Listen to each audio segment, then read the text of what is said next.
leitura dos evangelhos, especialmente aqui no Evangelho de Lucas, nos evidencia, nos mostra, para qualquer um que saiba ler português, não precisa de nenhum mistério na leitura, mas mostra o tipo de relação tranquila, leve, de Jesus com aqueles que os religiosos e os reis do exemplo e os tutores das morais diziam que eram os pecadores, os perdidos, os marginais, os cidadãos a priori do inferno, conforme a religião sempre tratou o outro, com regular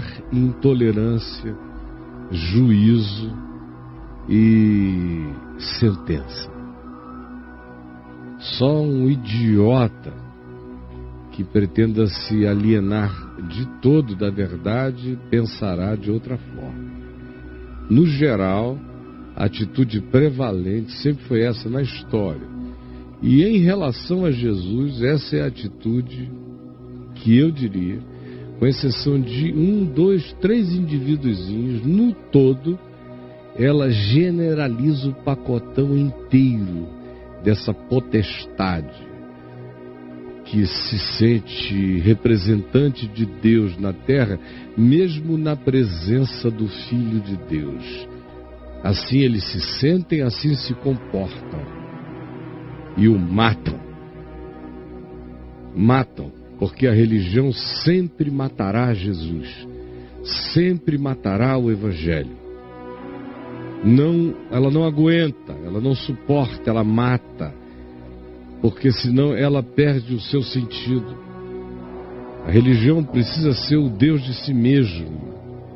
Ela precisa representar a Deus dando as cartas que ela quer que em nome de Deus se dê na terra, para que ela tenha poder sobre os homens e representação política e econômica. É tudo uma questão de poder, de lugar, de posição, de importância, de vaidade, de soberba, de arrogância. Não pense em outra coisa, é isto, é só isto. Pois bem, Jesus não cabe nisto. Por isso o Sinédrio de Israel não podia acolhê-lo. Quando o recebeu foi para julgá-lo, sentenciá-lo e matá-lo. A questão é, se o deixarmos, todos o seguirão, e o que será de nós? Perderemos o nosso lugar, o nosso poder. E o Evangelho não filosofa sobre as motivações desses caras da religião contra o Evangelho. O Evangelho diz o tempo todo, por inveja o entregaram, por inveja, inveja. Os sentimentos são os mais básicos, são os menores. Não tem nada grande em lugar nenhum, tudo é diabólico mesmo. É inveja, é arrogância, é soberba, é lugar, é fama, é posição, é poder. Pois bem, esse pessoal, dizendo e pensando que estava blasfemando contra Jesus, deu a ele um dos mais lindos títulos que se poderia ter dado. O profeta Isaías, por exemplo, titulariza o Messias de maneiras e formas lindíssimas. O seu nome será, como ele diz, maravilhoso conselheiro, Deus forte, Pai da eternidade, príncipe da paz. Que coisa maravilhosa. Ele será como uma tempestade, um refúgio na tempestade. Ele será como a sombra de uma grande rocha em terra sedenta. Ele será como um refúgio alto no lugar da angústia e da tribulação. Tantas foram as designações de exaltação do significado de Deus encarnado entre nós. feita pelos profetas antes de Jesus, mas nenhuma delas, a meu ver, alcança a beleza que o insulto da religião, que a blasfêmia assim pensada e dita com esse coração blasfemo pela religião, porque a blasfêmia não é feita de palavras, é feita de intenções, mas essa designação que eles entenderam que era a mais perversa de todas, soa ao meu coração como uma das glórias que a humanidade mais pode tomar como privilégio pessoal na sua relação com Deus. E que designação é essa? É quando eles dizem: este aqui é um glutão, um bebedor de vinho, amigo de publicanos e pecadores. Glutão, bebedor de vinho, amigo de publicanos e pecadores. Quando a religião quer falar mal de alguém que é de Deus, em geral ela usa esses mesmos recursos. Um glutão significando um descontrolado, um exagerado, um indivíduo dos extremos, um insaciável, o cara que não se contenta, que não é moderado, que não é módico, o glutão. Bebedor de vinho é um indivíduo que se permite algumas alterações de consciência, querendo com isso significar que a pessoa não tem autocontrole. É um modo de dizer: não tem autocontrole. Não vá com ele porque ele vai fazer uma loucura, ele não tem autocontrole. E uma outra coisa que eles gostam muito de dizer, que a predileta, é amigo de pecadores. É um liberal amigo de pecadores. Que coisa mais preciosa saber que Jesus não contestou nada disso. Ele até brincou, contou uma historinha. Para vocês é meninos insatisfeitos, nada atende vocês. Que veio João Batista, que não comia, não bebia, vivia no deserto, não ia na casa de ninguém, não frequentava banquete. Vocês disseram: tem demônio. E vim eu, filho do homem, alegre, abraçante, inclusivo, misericordioso, sincero, próximo, sociável. E vocês dizem: eis aí um glutão, bebedor de vinho, amigo de publicanos e pecadores. E andou na direção dos pecadores e se tornou cada vez mais amigo deles, mostrando que ele de fato é amigo de pecadores. A cruz é a maior manifestação da amizade de Deus por pecadores. Morreu entre ladrões, malfeitores. Esteve com eles na sua morte. E morre por todos. Aquele que não teve pecado, Deus o fez pecado por nós. Paulo diz em Gálatas que ele foi pendurado num madeiro, porque estava escrito: maldito é todo aquele que for pendurado em madeiro. E ele foi pendurado no madeiro de acordo com a concepção antiga, para que se cumprisse aquela escritura. E para que ele fosse a representação arquetípica final daquele que leva sobre si a maldição de todos. Isso é ser amigo de pecadores. Como, por exemplo, Paulo, que entendeu isso mais do que a maioria das pessoas, diz aqui em Romanos, para a gente, sem hesitação, quando afirma que por gente boa, por um amigo, por gente do bem, pode ser até que alguém se anime a fazer alguma coisa. Mas foi diferente com ele. Porque Paulo diz: porque Cristo era amigo de pecadores. Sim, ele foi o nosso amigo. quando nós ainda éramos apenas fracos, débeis, sem querermos nada com nada. Ele diz que era no tempo que nós éramos inimigos de Deus. Ele morreu a seu tempo por mim, por nós que éramos entes da impiedade, do desamor, da vingança, da raiva, do ódio. Ora, dificilmente alguém morreria por um justo. Dificilmente por uma pessoa boa alguém chega e diz, deixa eu tomar o lugar dele. Mas pode ser que por uma pessoa super maravilhosa, alguém ainda se anime a morrer, por entender que a sobrevivência daquela pessoa seja melhor para a coletividade do que a dela própria, se ofereça para fazer essa substituição. Mas conosco, em relação a Jesus se tornar amigo de pecadores e morrer por pecadores, não foi assim. Foi o oposto. Foi extremo.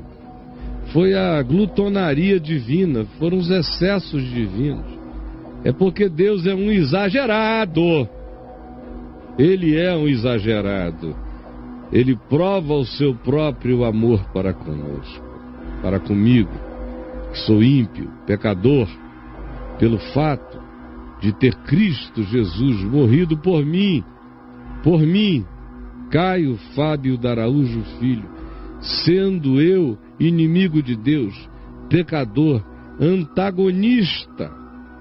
Ora, se ele fez isso quando eu não queria nada com ele e vivia contra o Evangelho no meu coração, logo, muito mais agora, quando lúcida, conscientemente e pela fé, eu sei que sou justificado pelo seu sangue que está sobre mim, muito mais agora eu serei salvo de qualquer ira, de qualquer medo, de qualquer perigo, porque se ele morreu por mim, morreu contra meu ódio, morreu me abraçando-me na minha revolta,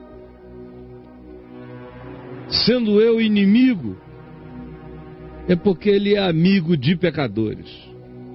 Ora, se ele é amigo de pecadores vivendo no pecado, quanto mais amigo ele não é de gente que agora, se deixando seduzir pelo amor desse que é amigo de pecadores, se deixam justificar pelo seu sangue, transformam-se na sua consciência, na sua decisão de uma nova vida. Esses, claro, serão salvos de todo e qualquer juízo e ira, porque se sendo eu inimigo, ele se reconciliou comigo, porque ele é amigo de pecadores, tanto mais estando eu já reconciliado, não me colocará ele salvo de toda a ira, de todo juízo, de toda e qualquer coisa. É claro que sim. Porque se nós, quando éramos inimigos, fomos reconciliados com Deus, você está entendendo? Quando você era inimigo, unilateralmente, não como diz o Edir Macedo, que Deus só age por obrigação, não, ele age por graça, unilateralmente. Você não está vendo aqui que é tudo por graça? Quando nós éramos inimigos, nós fomos reconciliados com Deus mediante a morte do seu Filho. Muito mais estando hoje reconciliados pela fé, crendo e conscientes acerca de que já está tudo feito, nós não seremos então salvos pela sua vida para provarmos toda a graça, toda a segurança, todo o perdão? E não apenas isto. Mas olha, nós também nos gloriamos no Senhor Jesus Cristo, por intermédio de quem nós recebemos toda a plenitude de reconciliação com Deus, porque Ele é amigo de pecadores. Agora, o que acontece no coração de alguém que chega até aqui, esse ponto, na vida? Tem que haver um salto de consciência maior quando você entendeu isso que eu acabei de expor. de maneira hipersimplificada. Qual é o salto? É esse que Jesus nos anuncia aqui. A gente acabou de vir de Romanos 5. E agora eu estou em João 15. Quando Jesus diz, verso 13, vou começar do verso 12. O meu mandamento é este, que vos ameis uns aos outros assim como eu vos amei. Paradigma de amor é o meu, que é um amor macho, é um amor de decisão, de escolha, de consciência, de prática do bem, não de romancezinho afetivo com a existência. É de decisão do bem, querendo ou não querendo, gostando ou não gostando, é amar o inimigo, orando pelo que nos persegue e indo adiante. Esse é o amor que eu quero que vocês tenham uns pelos outros, pela vida. E que tem também a coragem valente do sacrifício. Ninguém tem maior amor do que esse, de dar a alguém a própria vida em favor dos seus amigos. Ora, ele deu a vida em favor dos seus inimigos. Dos seus amigos, são esses que Paulo diz que já estão reconciliados pela fé. E ele diz que nós nos mantemos neste estado de amizade para com ele, uma vez que ele é amigo de pecadores e vai ao alcance, ao encontro de pecadores, e nos comove, nos constrange na direção desse amor que ele pede que a gente viva e pratique uns pelos outros, que não é modinha, nem idiotice, nem é pieguice fraternalista. Ele diz, ora, vós sois meus amigos se fazeis o que eu vos mando. Quando você chega nesse ponto de saber que sendo inimigo, ele se reconciliou, que tudo provém dele, que Deus estava em Cristo reconciliando consigo o mundo, que ele nos amou primeiro, que a nossa suficiência vem de Deus, que a gente recebe graça sobre graça, que é favor imerecido, é ação divina em favor de inimigos. E ele se reconcilia unilateralmente. Uma vez crendo nisto, sabendo disto, como você diz que crê, que sabe, o que lhe resta? O que me resta? Me resta tornar-me amigo dele. Porque meu amigo ele tem sido. A cruz é a prova de que ele é amigo de pecadores. Agora, a minha obediência é a prova de que eu me tornei amigo dele. Que ele é meu amigo, eu não tenho a menor dúvida. Eu quero é me tornar amigo dele. Ele disse, vocês se tornam meus amigos se fazem o que eu mando. Se vocês fazem o que eu mando, vocês se tornam meus amigos. Eu amo de eternidade a eternidade. Eu amei primeiro, não para fazer a primeira jogada, o primeiro movimento. O meu amor é o primeiro e é o último. O meu amor é o alfa e é o ômega. Isso não está em questão, está feito, está consumado. Ninguém retira mais o que está posto. Isso foi feito. Agora, se eu quero usufruir esse benefício, essa porta aberta, esse banquete, essa alegria, esse convite, se eu quero fazer parte dessa festa, dessa dança, dessas bodas, desse perdão, dessa amizade, se eu quero viver nesse jardim de Deus, nesse jardim de Alá, nessa nova Jerusalém, no que quer que você queira utopizar e trazer para dentro do coração como experiência de vida abundante de Jesus em você e do amor de Deus borbulhante e da alegria de ser, se eu quero usufruir o que por mim está feito unilateralmente, chegou a minha hora de me tornar amigo dele. E eu me torno amigo dele se eu faço o que ele manda. O que ele manda? Que eu ame o próximo. Esse é o mandamento. Não é que eu raspe a cabeça, que eu mergulhe 7 vezes, não é que eu derrame 2 galões de azeite na cabeça. ou que eu traga água do Rio Jordão todo poluído para dar para o povo pobre aqui pensar que cura. Nada disso. Ele só quer que eu ame. E ame a você.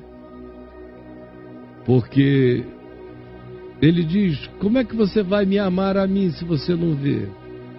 Assim é muito fácil, né? Só gogó. A única maneira de eu ver que você me ama é se você ama o seu próximo. O seu próximo é um problema, então ame. O seu próximo pode ser inimigo, ame. O seu próximo pode ser amigo, ame. O seu próximo pode ser filho, ame. O seu próximo pode ser um órfão, adote. O seu próximo pode ser sua mulher, cuide bem. Pode ser seu marido, trate com amor. Esse é o mandamento dele. Você acha que é pouco? É a vida toda, cobre a vida toda. Não precisa ir a lugar nenhum, templo nenhum. Não precisa se curvar diante de nicho nenhum, de shrine nenhum. Não precisa orar 5 vezes ao dia, nem jejuar 3 vezes por semana. Basta viver assim. E aí eu me torno amigo dele.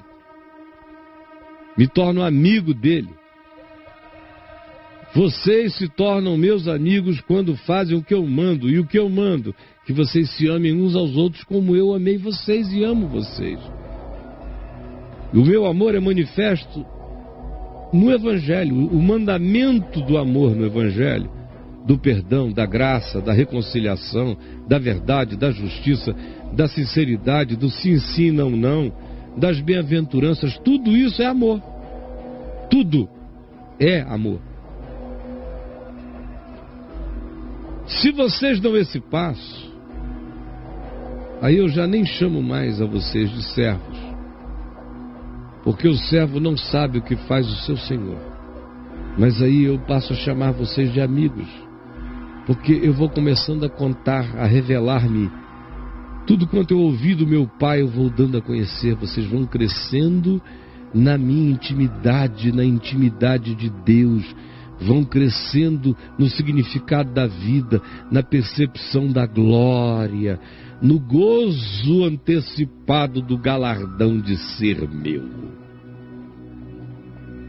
Não fostes vós que me escolhestes a mim. Nunca. Vocês eram só pecadores. Fui eu que escolhi a vocês e vos designei hoje para que vocês vivam e deem fruto. E o fruto de vocês seja fruto de amor, alegria, paz, bondade, longanimidade, fidelidade, mansidão, domínio próprio, que é o único fruto que permanece, a fim de que tudo quanto, frutificando assim, obedecendo e mostrando a obediência na frutuosidade do ser, a fim de que tudo quanto vocês peçam ao Pai, o Pai conceda a vocês. É isto que eu mando, só isto, que vocês se amem, se perdoem, se tolerem, sejam misericordiosos com todos os homens, com todos os seres humanos, se vocês querem ser meus amigos, porque amigo de vocês eu sou. Jesus suscita amigos hoje aqui. Permite que milhares que foram salvos pela tua amizade por pecadores tornem-se hoje amigos do Senhor, amigos de Deus em Cristo Jesus. Faz esse milagre acontecer e o mundo de cada uma dessas pessoas vai se transformar. É o que eu te peço agora, em nome de Jesus. Amém.